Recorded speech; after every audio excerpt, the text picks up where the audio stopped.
ये बात कहना मेरे लिए बिल्कुल भी गलत नहीं है कि जब इंडिया ने 170 ऑड रन्स का टोटल बनाया, तो जिस तरह से इंडिया ने बैटिंग करी थी ना, उसको देखकर मुझे ऐसा फ़ील हो रहा था कि यार कहीं न कहीं इंडिया ने शायद 15-20 रन कम बनाए। आपको भी ऐसा लग रहा होगा क्योंकि जिस तरीके से गिल आउट हुआ, जिस तरीके से सूर्य कुमार यादव आउट हुआ, जिस तरीके से शुरुआत में हमारे लगातार विकेट्स गिरे, उसके बाद इवन अभिषेक शर्मा की बॉल भी जो थी वो ऑड बाउंस होकर गई थी। तो कहीं न कहीं ये एक डाउट मन में था कि यार क्या चीज़ें वाक़ई में सही चल रही हैं? क्या इंडिया वाक़ई में ठीक बैटिंग कर रही है? क्या इंडिया ने जो 170 रन्स का टोटल बनाया है, क्या वो सही है? लेकिन वो साउथ अफ्रीका के कोच ने जो ग्रोवल शब्द कहा था, वो ग्रोवल शब्द कहने के बाद से जो इनका डाउनग्रेड जाना शुरू हुआ है, वो रुकने का नाम नहीं ले रहा है। और कहीं न कहीं उसी का नतीजा है कि आज इंडिया अपने उस ज़ोन में पहुँच चुका है जहाँ से मुझे नहीं लगता कि इन लोगों को इंडिया को हराना बहुत आसान होने वाला है। स सबसे बड़ी बात मेरे लिए ये रही कि ना तो शुभमन गिल चले, ना सूर्य कुमार यादव चले। ये 2 ऐसे बैट्समैन हैं जो कि आउट ऑफ फॉर्म चल रहे हैं और उनको फॉर्म की बहुत ज़्यादा ज़रूरत है। एक अच्छी नॉक की बहुत ज़्यादा ज़रूरत है। Apart from that Abhishek Sharma भी नहीं चले। अब जब आपकी टीम के वो मेन बैट्समैन ना चलें जिनके के ऊपर आपका पूरा दारोमदार टिका है, तो ऑब्वियस सी बात है जो लोअर ऑर्डर रहता है ना उसके ऊपर एक बड़ा प्रेशर आता है। लेकिन सबसे अच्छी बात यही रही कि ये प्लेयर्स नहीं चले, उसके बावजूद भी इंडियन टीम के प्लेयर्स ने वो मैच्योरिटी दिखाई, स्पेशली हार्दिक पांड्या एंड तिलक वर्मा, कि टीम इंडिया इस कंपैटिबल स्कोर के ऊपर पहुंच पाई एंड बाकी का काम फिर हमारे बॉलर्स ने कर दिया। अब देखिए यहां पर बहुत सारी सिचुएशंस क्रिएट हो सकती हैं, बहुत सारी बातें हो सकती हैं, लेकिन हमको इस बात को ध्यान रखना पड़ेगा कि इंडियन टीम ये जो मैचेस खेल रही है, ये मैचेस वो लोग वर्ल्ड कप के प्रिपरेशन के लिए खेल रहे हैं। मतलब ये आखिरी वो कुछ मैचेस हैं जो इंडिया वर्ल्ड कप के पहले खेलेगा। अभी साउथ अफ्रीका के बाद में न्यूजीलैंड से सीरीज होनी है, तो ये कुछ आखिरी मैचेस हैं जो कि इंडिया खेल रही है, तो इसमें इनको अपना कॉम्बिनेशन भी सही करना है। बट गिरते पड़ते ही सही, बट इंडिया ने एक 175 रन का जो टारगेट था वो खड़ा कर दिया था एंड उससे एक साइकोलॉजिकल एडवांटेज इंडिया को ये मिला कि इंडिया ने जिस पोजीशन से जाकर ये स्कोर खड़ा किया था, इंडिया को लगा कि चलो ठीक है, हम फिर भी एक बार कंपिटिटिव जगह पर खड़े हुए हैं। और यही कारण रहा कि जब इंडिया बॉलिंग करने के लिए आई तो वहां पर थोड़ा सा कॉन्फिडेंस था, क्योंकि आपको याद रखना पड़ेगा कि जसप्रीत बुमराह जिस लीथल बॉलिंग के लिए जाने जाते हैं, है ना, कि यार नहीं ये बंदा तो विकेट लेकर ही जाएगा, जसप्रीत बुमराह के ऊपर भी थोड़े से डाउट्स अब आने लगे हैं। हालांकि वो जानते हैं कि उनको किस तरीके से उन डाउट को क्लियर करना है और खुद के माइंडसेट को भी क्लियर करना है।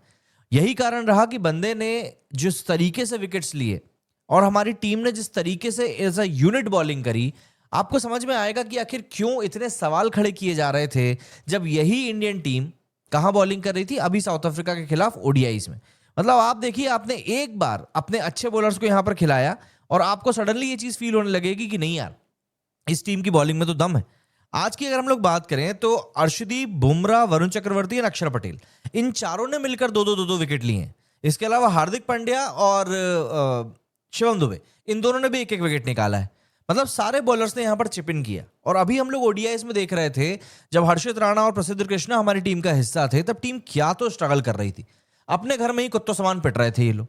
लेकिन यहां पर वाकई में जैसे ही बुमराह आए लीड करने के लिए, अर्शदीप का भी जो रंग है वो निखर कर आ गया। वरुण चक्रवर्ती तो वैसे शानदार बॉलिंग करते ही हैं, अक्षर पटेल भी बहुत बेहतरीन तरीके से बॉलिंग कर रहे थे। तो ये सब चीजें कहीं ना कहीं एक लय में आने लगती हैं और इसीलिए मुझे बस लगता है कि ओवर एक्सपेरिमेंटेशन की क्या वाकई में जरूरत है।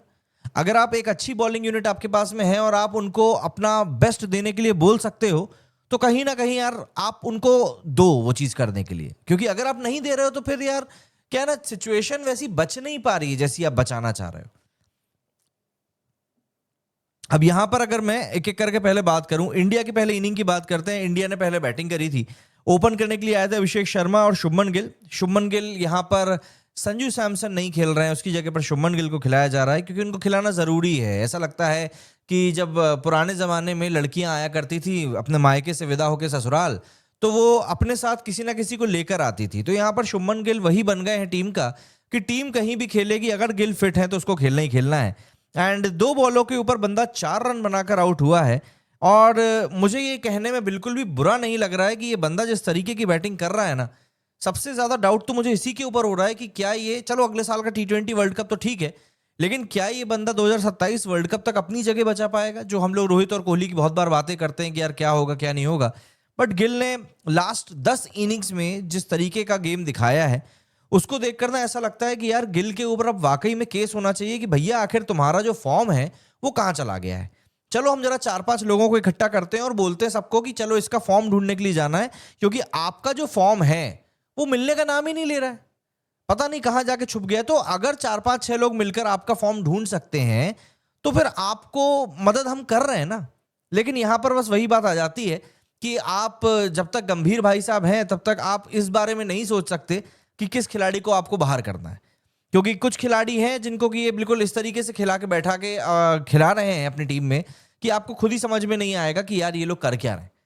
शुभमन गिल से खैर आगे बढ़े, सूर्य कुमार यादव भी कोई खास कर नहीं पा रहे हैं, 11 बॉलों पे 12 रन बनाकर आउट होगा, एक इन्होंने कॉम्प्लीमेंट्री छक्का मार दिया।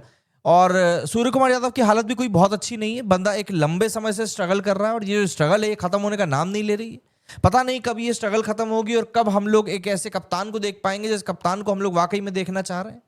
मतलब सूर्य कुमार यादव इस समय बहुत बेहद ज्यादा स्ट्रगल कर रहे हैं और उनकी स्ट्रगल को देखकर अब मेरा भी मन स्ट्रगल करने लगा है। कप्तान को ही जब स्ट्रगल करना पड़े तो जाहिर सी बात है टीम में कॉन्फिडेंस नहीं आ पाता, पर वो तो ये अच्छी बात है कि ये 20 ओवर का ही खेल होता है और 20 ओवर में खिलाड़ी अक्सर अपने आप को संभाल लेते हैं और उसी हिसाब से खेल लेते हैं। हालांकि इसके बाद इंडियन बैटिंग थोड़ी संभली, तिलक वर्मा ने 32 बॉलों के ऊपर 26 रन बनाए। अब आप ये मत सोचना कि बंदे ने 32 बॉलें खेली 26 बनाए, सिचुएशन ही कुछ ऐसी थी कि क्या बोले। इसके अलावा अक्षर पटेल ने भी 21 बॉलों के ऊपर 23 रन बनाए, बट जो स्टैंड आउट खिलाड़ी रहा इस टीम के लिए आज के मैच में वो रहे हार्दिक पांड्या। 28 बॉलों के ऊपर 59 रन बनाए। ऐसा लग रहा था बाकी पूरी टीम अलग विकेट के ऊपर खेल रही है और हार्दिक को बोला जा रहा है कि भाई साहब आप वो बाजू के विकेट पे खेलिएगा, क्योंकि आप अपने बंदे हैं इसलिए आप इस विकेट पे नहीं खेलेंगे। बंदे ने 28 बॉलों के ऊपर 59 रन बनाए, 210 का स्ट्राइक रेट रहा, 4 छक्के मारे, 6 चौके मारे। मैं बोल रहा हूं ना ये बंदा अलग सरफेस पे खेल रहा था। आखिर में जितेश शर्मा ने आकर थोड़ी कोशिश जरूर करी, 5 बॉलों के ऊपर 10 रन बनाए, एक छक्का मारा और ठीक है थोड़ा बहुत ही सपोर्ट करने का मौका मिला, लेकिन सपोर्ट किया। साउथ अफ्रीका की बॉलिंग आज अच्छी होते हुए भी अच्छी नहीं हो पाई। शुरुआत में नगीरी ने काफी अच्छे से बॉलिंग करी, विकेट्स भी रेगुलर इंटरवल पे गिर रहे थे। 48 के ऊपर 3 विकेट हो चुके थे, 78 पे 4, 104 पे 5 विकेट हो गए थे। उसके बाद भी India went on to score 175 run, all because of Hardik Pandya. Hardik Pandya ने जिस तरीके से बैटिंग करी वो बंदा ऐसा लग रहा था कि वाकई में अलग ही विकेट पर जाकर खेल रहा है। और देखो हार्दिक पांड्या को लेकर एक बार फिर से बहस शुरू हो गई है मार्केट में कि क्या हार्दिक पांड्या जैसा ऑलराउंडर आपको मिल सकता है। आप इस बात को समझिए, शंकर करके एक प्लेयर आया था, उससे पहले कंपैरिजन हुआ, शिवम दुबे से हुआ, नीतीश रेड्डी से हुआ, लेकिन जितने भी फास्ट बॉलिंग ऑलराउंडर्स अभी तक हमारे सिनेरियो में आए हैं, आंखों के सामने दिखे हैं, चांद का टुकड़ा बने हैं, उन खिलाड़ियों में से एक भी खिलाड़ी ऐसा नहीं निकल कर आया है जिसको देखकर आप कह सके कि नहीं यार ये जो लड़का है ये हार्दिक पांड्या को रिप्लेस करेगा, ये हार्दिक पांड्या को टक्कर दे सकता है। विजय शंकर था वो खिलाड़ी। हाँ, अब देखिए क्या है ना, कोई भी खिलाड़ी जब ऐसा निकल कर नहीं आता है तो ऑटोमेटिकली आपका दिमाग खराब होता है कि यार हम यहाँ पर खेलने के लिए खेल रहे हैं और यहाँ पर हमको कोई खिलाड़ी नहीं मिल रहा है। मतलब नीतीश कुमार रेड्डी की हालत हो गई अब घर के ना घाट के वाली, टेस्ट भी ढंग से नहीं खेल पा रहा। खैर वो एक अलग टॉपिक है पूरा। इसके बाद में जी साउथ अफ्रीका बैटिंग करने के लिए आए और साउथ अफ्रीका को आते से ही झटके लगना शुरू हो गए। शुरुआत में ही अच्छे विकेट गिर गए, क्विंटन डिकॉक तो डक पे ही चले गए थे। इसके बाद 16 रन पे दूसरा विकेट गिरा, 40 पे तीसरा, 45 पे चौथा, 50 पे 5 विकेट गिर चुके थे।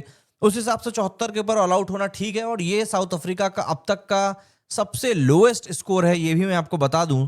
साउथ अफ्रीका ने वाकई में बहुत ही लोएस्ट स्कोर यहाँ पर क्रिएट कर दिया है। इंडिया के अगेंस्ट जो सबसे लोएस्ट स्कोर रहे हैं वो रहे 57 पे यूएई ऑल आउट हुआ था दुबई में, 66 रहा है न्यूजीलैंड का, 70 रहा है आयरलैंड का, 74 साउथ अफ्रीका का इस बार बन गया है और 80 रहा है इंग्लैंड का। इसके अलावा ये जो मैच रहा है इसमें अगर मैं बात करूं most dismissals for an Indian wicket keeper तो 5 बार डिसमिस किया था एमएस धोनी ने इंग्लैंड के खिलाफ 2018 में। वहीं जितेश शर्मा ने 4 बार हमला किया है विकेट लेने के लिए कटक में 2025 में। तो इंडिया के लिए हर लिहाज से ये मैच अच्छा रहा है, पर बहुत सारे सवाल भी मेरे हिसाब से यहाँ पर भारत के सामने, खास करके संजू सैमसन को लेकर, शुभमन गिल को लेकर एंड सूर्य कुमार यादव को लेकर। और ये सवाल ऐसे हैं जिनका कि जवाब आने वाले समय में भारतीय टीम को ढूंढना पड़ेगा। अगर भारतीय टीम इन जवाबों को नहीं ढूंढ पाती है तो जाहिर सी बात है ये सवाल और भी ज्यादा पेचीदे होंगे और भी ज्यादा इन सवालों को लेकर बात की जाएगी। कब तक इग्नोर करेंगे आप इन चीजों को?